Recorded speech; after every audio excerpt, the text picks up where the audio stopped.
Life's a joke. If we don't have it figured out by 30, what's the point? Why not go together? We should promise, like a blood pact or something. Let's do it. This is stupid. We're drunk. This is just a joke, right?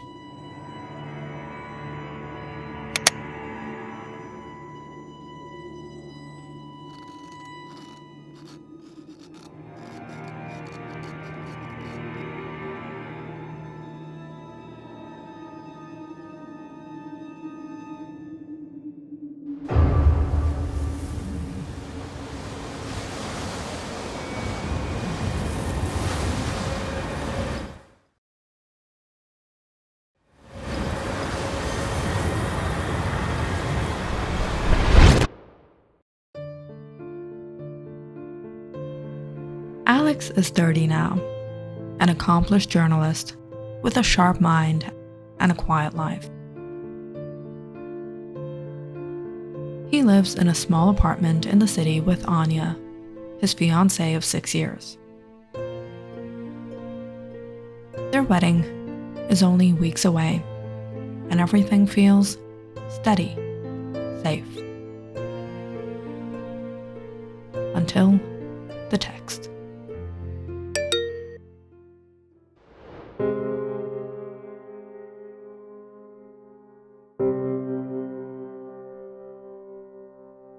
Alex, did you see this?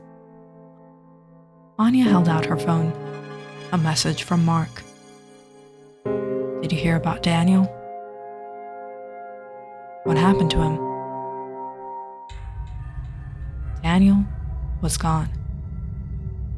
News was he was found hanging from a beam in his apartment. No struggle, no goodbye, just a short note on his desk. Blood in, blood out. He was a good friend. Alex, numb, tried to write the obituary. But every time he saved the file, it glitched. The words scrambled. The screen went black. Why does it keep breaking? That's not normal. I don't know, the site must be crashing down.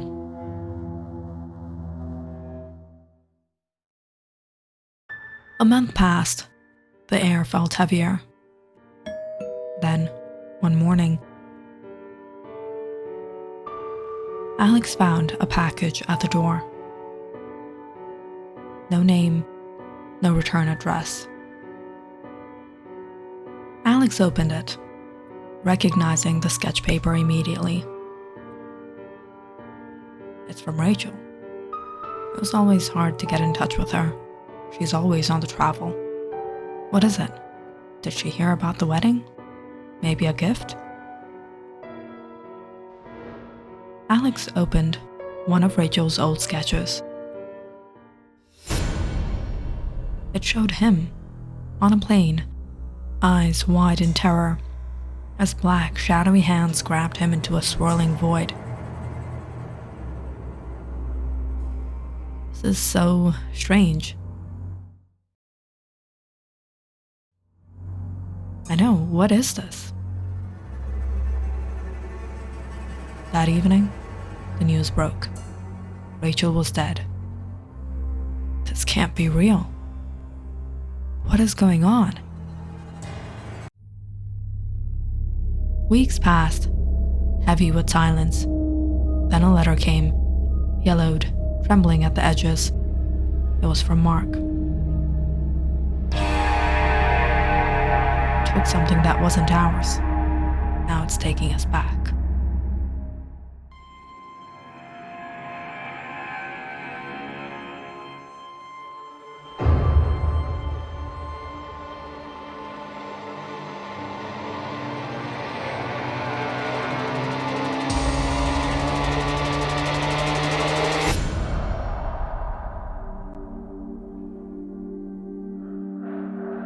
Alex? Is everything okay? Yeah, just couldn't sleep. Alex didn't tell Anya anything. She wouldn't believe him. He didn't believe it himself. But then, it was Olivia. Her death was the worst. They found her body slumped in her bathtub, face gone, as if something had erased it. That night, Alex jolted awake. On the bedroom mirror, fogged and shaky, were his initials, freshly carved. He stared, heart racing. The air turned icy. From behind the closet door creaked open on its own. A whisper curled through the silence. Time's almost up. Alex backed away. From the bed, Anya stirred. Alex, what are you doing? Nothing, go back to sleep.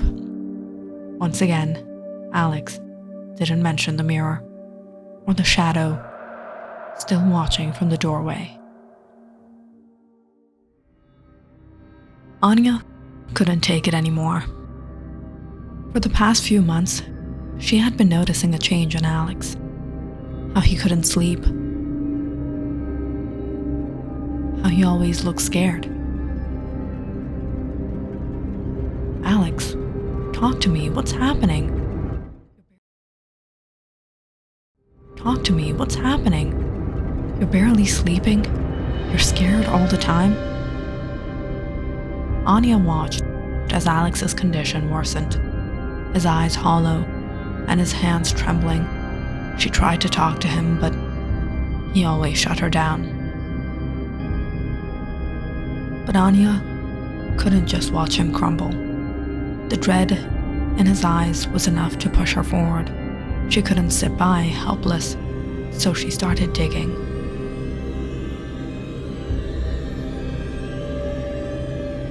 Tell me, maybe we can talk it out. Maybe we can solve this together. It was 12 years ago. At BII University, 5 students were inseparable. They were more than friends. They were a family of sorts, bonded by the chaos and uncertainty of their college years. Alex Carter, the ambitious journalism major, always chasing a story, charismatic, sharp, and skeptical.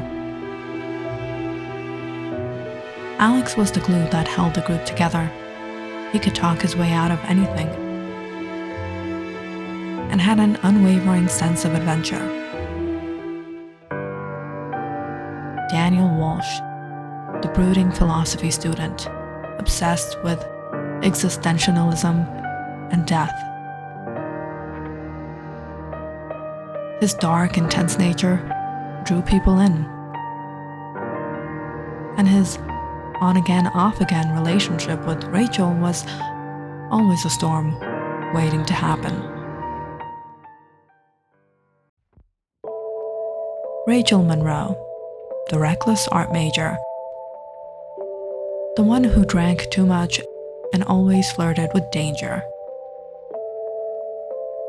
She secretly harbored feelings for Alex, but never had the courage to confess.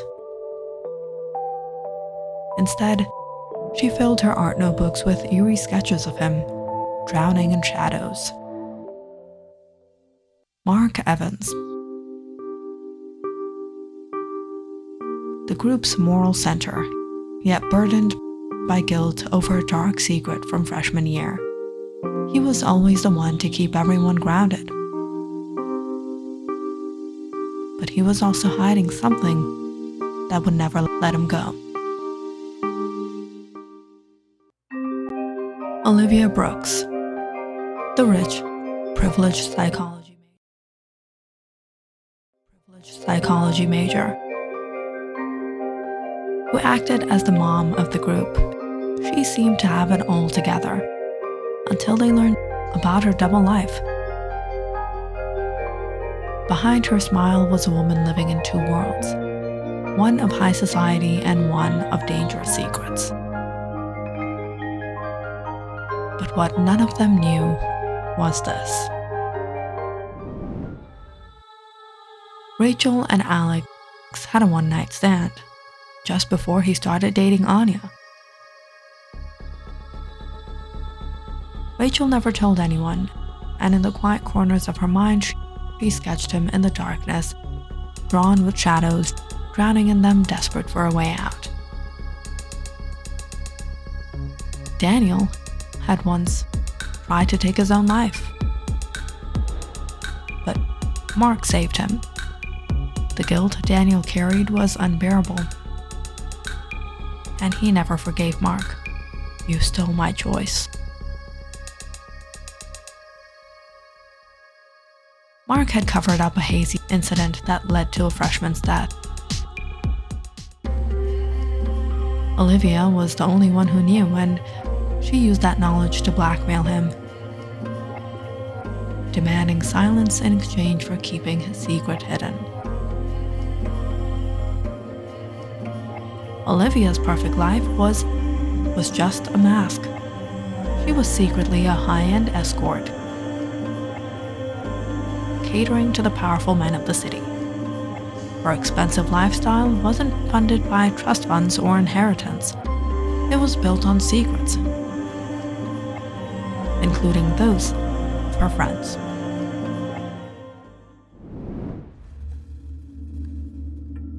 The night of the pact, none of them knew just how much darkness they were about to invite. It started when Daniel, drunk and brooding, slurred out, "If we don't have it figured out by 30, what's the point?" Rachel, half laughing, grabbed a knife from her bag and started carving their initials into the ancient oak tree outside the abandoned chapel. The tree stood tall and menacing in the moonlight. "This is so stupid," Alex said, backing away, laughing it off. But as he took a step back, Daniel whispered something under his breath. "Blood in, blood out." The words hung in the air, thick and heavy. As the wind stopped, the trees stilled. The air felt wrong. For a brief moment, everything seemed to pause, as if the earth itself had heard the pact and was silently acknowledging it. They didn't know it then, but they had just sealed their fates.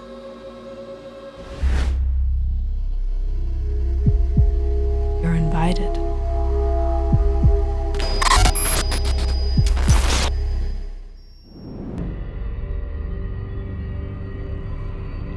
Alex took out an old photo of him with his friends near the oak tree. That was where it all began. We made a pact, all of us, but I never thought it would come back to this. The words hung heavy in the air, and Anya felt a chill.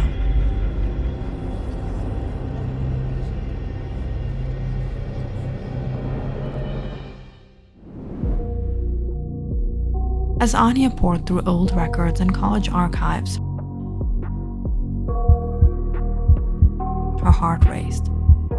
She found whispers of an urban legend tied to the very oak tree where Alex and his friends had made their pact. The legend was old, dating back to the 1800s. It spoke of a secret society called the Red Veil, a group that believed in an ancient and twisted ritual known as the Fifth Offering.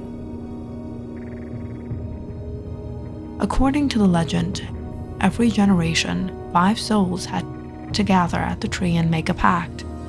If 4 willingly sacrificed themselves, the 5th would be claimed by the devil as an unwilling victim. A soul forced into making the pact, never escaping, always bound by an unseen hand. The ritual's victims always died at the age of 30, their lives cut short in a way that seemed random but always connected to the pact. The last recorded incident occurred 100 years ago. 5 students, much like Alex and his friends, made the pact. 4 of them died, tragically, brutally, in mysterious circumstances. But a 5th, no one knows what happened to him.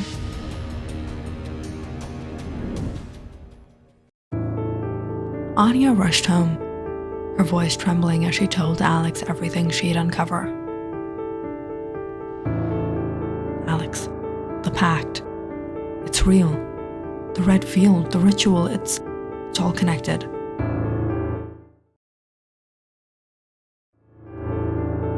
I knew it, but I couldn't stop it.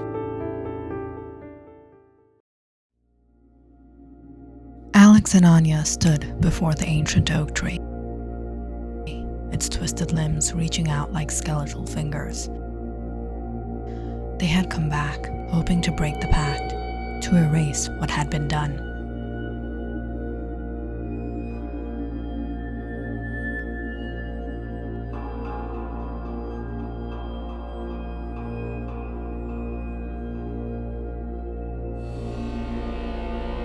They stared at the trunk where their initials had once been carved, but now a new mark had appeared. A. Time's up.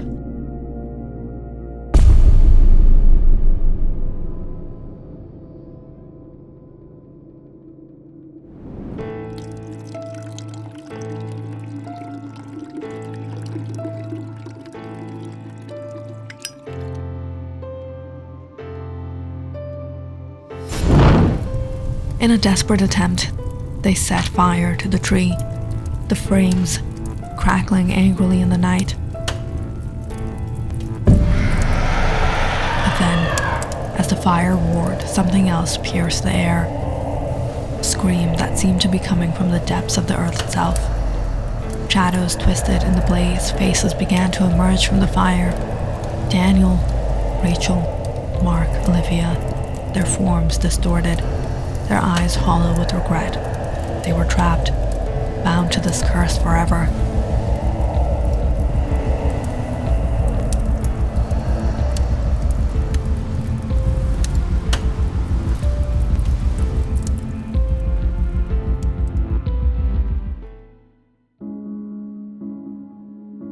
You're not safe here, Alex. You can't stay. We have to leave. I know. Only I will leave. You can't come with me.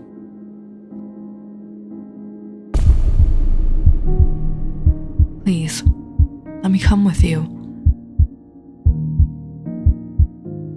No, Anya, I can't do that.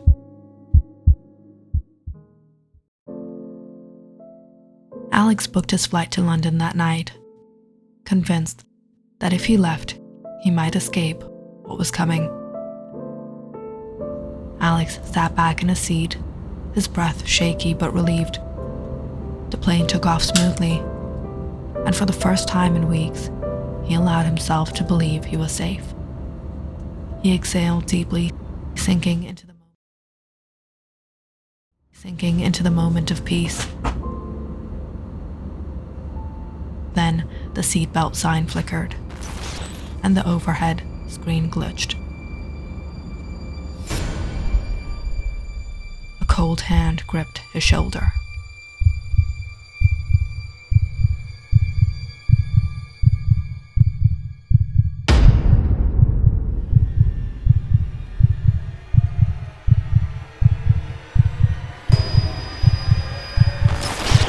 Final destination. Nowhere.